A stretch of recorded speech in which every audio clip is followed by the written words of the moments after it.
A ver si tenemos la comunicación con Rodríguez Iña y Julio. Sebastián Carbone lo saluda, no sé si me escucha ahora. ¿Cómo le va, Sebastián? Buen día, ¿cómo está? Bien, buen día. Buen Julio, día. ¿cuál es la situación de la provincia con Nación respecto a los fondos que debería girarle y no le gira el gobierno nacional?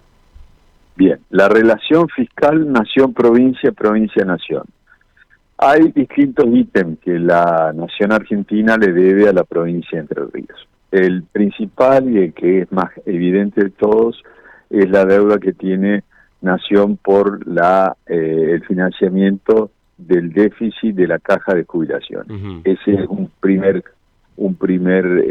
primera deuda que debe la Nación, y el apoyo jurídico es el pacto fiscal o consenso fiscal que se aprobó en el año 2017.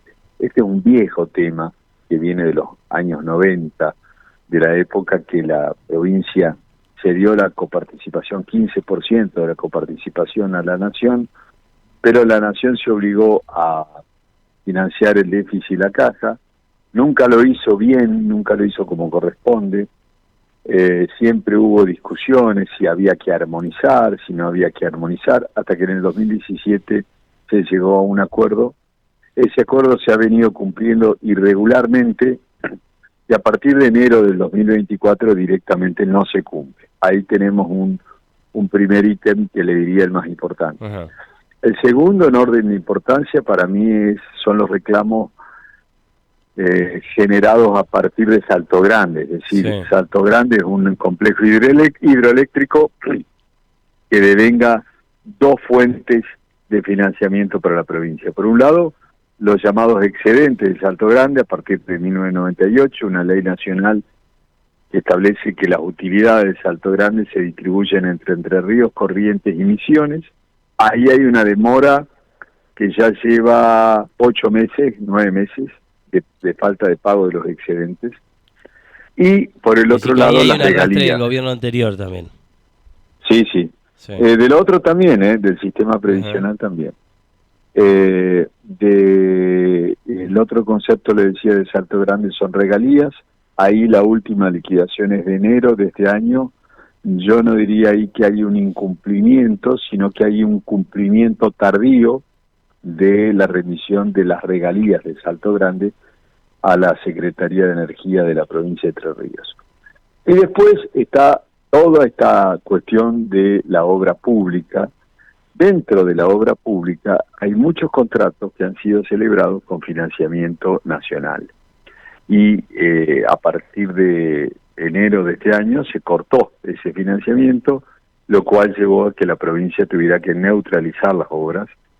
Y estamos evaluando contrato por contrato cuáles eran las condiciones pactadas, porque puede haber situaciones en las que la Nación estaba habilitada para suspender los pagos. Por ejemplo, cuando los contratos sometían el financiamiento a condición de que hubiera que estuvieran en posición presupuestaria de hacerlo, y hay situaciones en las que seguramente están en incumplimiento. Pero eso amerita un análisis caso por caso. Uh-huh. Y después hay otros temas menores, pero que también suman, como son, por ejemplo, el programa Incluir Salud, sí, en el cual la Nación no está mandando los recursos, y todos los convenios que se hacen anualmente para solventar los gastos de las unidades penales que alojan detenidos del sistema federal. En fin, hay otras deudas también que estamos inventariando y en cada caso haciendo el reclamo correspondiente. Uh-huh. ¿Y el caso del FONID, Julio, cómo es? El caso del FONID, no, porque el caso del FONID, ahí hay una situación bastante más complicada. Uh-huh. Es decir, el Fondo Nacional de Incentivo Docente tenía una fecha de vencimiento, vamos a decirlo de esa manera, que era el 31 de diciembre del año 2023. Esa fecha de vencimiento llegó y el fondo no se prorrogó. Esa es la realidad. Ahora, hay una cantidad de cuestiones que nosotros estamos evaluando. Una es si hay deuda del 2023 respecto al FONID, una es esa. La otra es si, como han hecho algunas provincias, el hecho de haberlo incorporado al presupuesto 2024, la Nación Argentina lo incorporó al presupuesto 2024, estamos viendo nosotros si esa incorporación presupuestaria no nos habilita a reclamar a nosotros. Porque lo cierto es que cada docente ya no lo empezó a percibir. Los 2 primeros meses lo pagó el gobierno de la provincia, absorbió ese rubro, pero a partir de ahora no se está pagando y esto es sensible a los ingresos del docente. Estamos sobre ese tema también estudiándolo. No es tan evidente como es el caso del sistema previsional, claro, donde hay un consenso fiscal, pero también estamos analizando la situación. Ahora, Julio, son casos, el de la caja previsional, donde Entre Ríos está junto a otras 12 provincias, ¿no? En las mismas condiciones, que exacto, tienen la caja en sus propias manos. Exacto. No es una voluntad de un presidente, es una cuestión legal. Tiene la obligación el gobierno nacional de girar esos fondos. Por supuesto. No solamente legal, es legal de naturaleza intrafederal, es decir, el llamado derecho de los pactos fiscales, derecho de la coparticipación, derecho de los recursos, porque acá se habla mucho de los recursos nacionales. En realidad no son recursos nacionales, Claro. son recursos del país, que se distribuyen de acuerdo a una legislación. En el caso de la coparticipación, la ley 23.548. Entonces los impuestos, ganancias, IVA, se recaudan, pero se recaudan en las provincias, es decir, que no los produce el Estado Nacional. Las leyes son nacionales de IVA y ganancias, pero la realidad es que el hecho material sobre el cual los contribuyentes pagan el impuesto se produce en cada una de las provincias. Lo recauda la FIP, y después de que se le paga para que lo recaude, es decir, de esa recaudación ellos toman una parte para pagar su sueldo, y después se distribuye una parte a la nación, otra parte a las provincias. Pero no son recursos nacionales, son recursos de todos. Por lo tanto,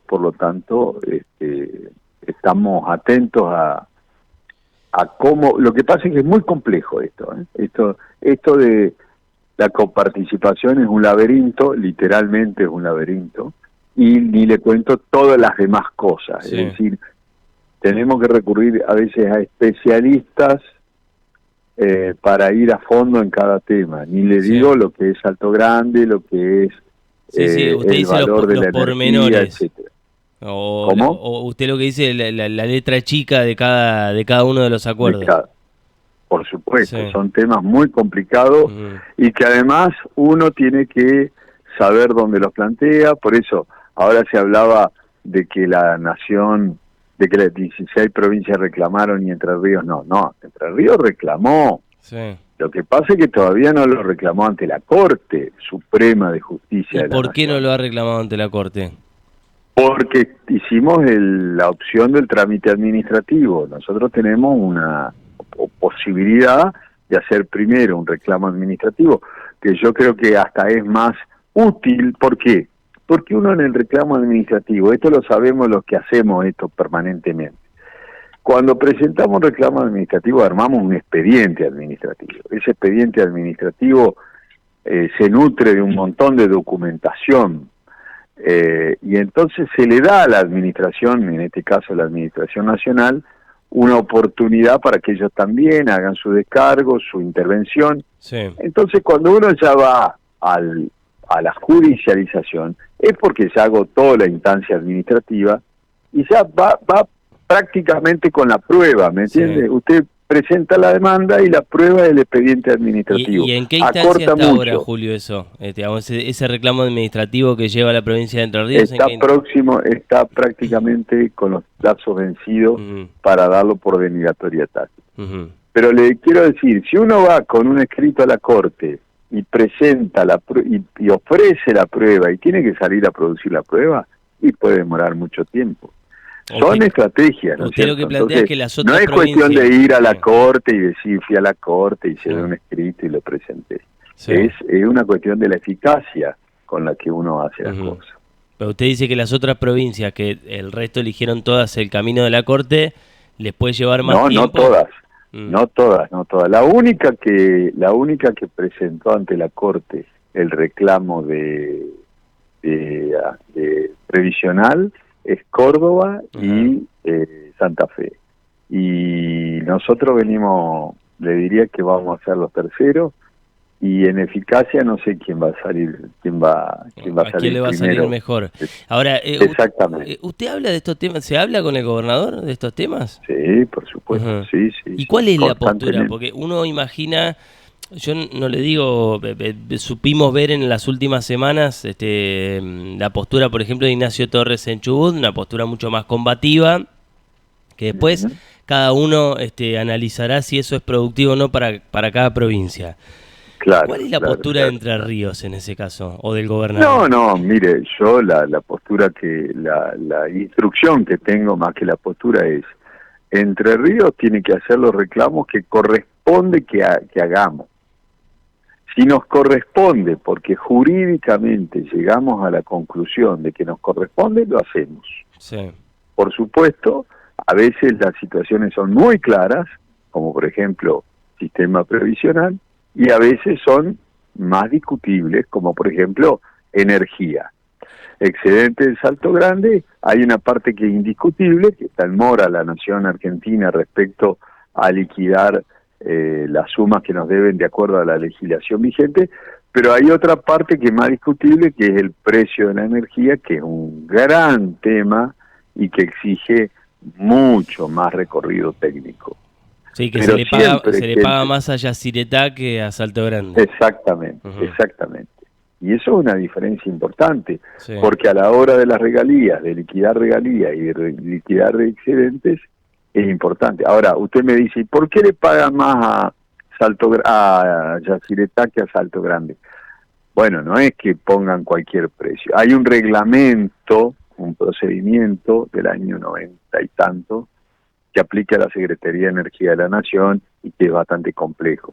Nosotros tenemos que apuntarle a ese reglamento, a la modificación de ese reglamento para mejorar el precio.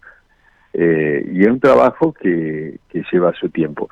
Pero siempre la instrucción es: reclamemos lo que nos corresponde. Eso es lo educadamente, de una manera razonable, respetuosa. El que espere ver a Frigerio volando puentes o yendo a como lo hizo Torres, no lo va a encontrar. No, porque Chubut es una situación distinta, porque ahí lo que sucedió fue que la nación le retuvo de la coparticipación a Chubut. Entonces Chubut respondió con otra acción, una autosatisfactiva, y bueno, fue casi en un grito dramático el gobernador de Chubut, porque imagínese que a usted de la noche a la mañana le descuenten de la coparticipación. A nosotros eso no nos ocurre, porque en el saldo de la cuenta la provincia es acreedora de la nación y no es deudora de la nación. Esto es muy importante. Nosotros puede ser que le debamos algo a la nación producto de los convenios posteriores. Fíjese, hace 20 años el rescate de los bonos federales. Bueno, en esa oportunidad la nación rescató los bonos y las provincias quedamos endeudadas con la nación. Pero prácticamente yo no sé si queda algún saldo deudor ahí. Si queda es muy pequeño. Pero en la cuenta, en el balance, la nación argentina nos debe mucho más a nosotros de lo que nosotros eventualmente le debemos a ellos. Le hago una pregunta que no sé si me puede contestar, pero ¿usted imagina cuándo puede destrabarse todo este conflicto? Digo, porque para la provincia es fundamental contar con esos fondos. No lo sé. Yo hago lo que los abogados decimos obligación de medios. Es decir, hacemos el reclamo, planteamos las demandas, hacemos lo que tenemos que hacer, pero no le puedo decir, mire, esto se va a resolver o no se va a resolver en tal plazo, porque son muy variables las cosas. Fíjense que en el año 2019, viene bien su pregunta, en el año 2019 era Macri presidente y modificó por DNU la alícuota de IVA y ganancias, y nos perjudicó en la coparticipación. Y nosotros hicimos una cautelar y la Corte enseguida la despachó y nos dio la razón, y el gobierno nacional tuvo que suspender la aplicación de esos decretos inmediatamente. Ahora, en el caso de la coparticipación, de la prórroga de los pactos de cesión del 15% de coparticipación que Santa Fe, Córdoba y San Luis demandaron en el 2007, 2008, recién se resolvió en el 2015. Y terminaron de hacer la liquidación de la deuda el año pasado. O sea que llevó una década, más de una década, ese conflicto, hasta que se resolvió. Es decir, que los tiempos son variables. Ahora, le hago la última. La Corte maneja ahí los tiempos, ¿no? La Corte es la que maneja los tiempos. Usted decía recién que hay algunos fondos que vienen con deudas de arrastre del gobierno anterior. Ahora, Sí, ¿usted ve una postura distinta de este gobierno? Pues la sensación es que este gobierno, la sensación hay algo muy claro que ha ajustado a más no poder, entre ellos en los fondos que gira las provincias. ¿Usted cree que usted cree que es un escenario complejo? Sí, es distinto porque fíjese el sistema previsional, cómo es la cuestión. La nación nos debe plata del año pasado, sí, pero no los anticipos, porque ¿cómo se hace ese sistema? Se anticipaba una plata a cuenta, un recurso a cuenta, después se hacía la liquidación y se iba pagando. Los depósitos a cuenta o las transferencias a cuenta se suspendieron ahora, en enero del 2024. Obra pública, todos los contratos de obra con financiamiento nacional se cumplían y los recursos venían. Ahora es que se suspendieron los recursos, el envío. Y después excedentes, excedentes en Salto Grande venimos con demora. Los dos gobiernos vienen con demora. Pero uno ve que hay en esta gestión nacional hay un énfasis en no mandar los fondos. Julio, como siempre le agradezco el contacto, le mando un abrazo. Al contrario, el gusto es mío. Un abrazo grande. Hasta pronto. Julio Rodríguez Ignes, fiscal de Estado. Él estabas escuchando hablar de los fondos que no llegan de la provincia y el reclamo legal que está haciendo Entre Ríos a la par de otras provincias, por ahí con otros mecanismos, pero a la par de otras provincias que le están pidiendo a Nación que gire los fondos, entre ellos para poder pagar jubilaciones, que no le mandan del financiamiento que tiene que hacer Nación sobre las cajas de las jubilaciones de provincias como Entre Ríos, que siguen con la caja en sus manos. Hay algunas provincias que se nacionalizaron, hay otras que no. Entre Ríos es de las que no, y los fondos no llegan desde el año pasado.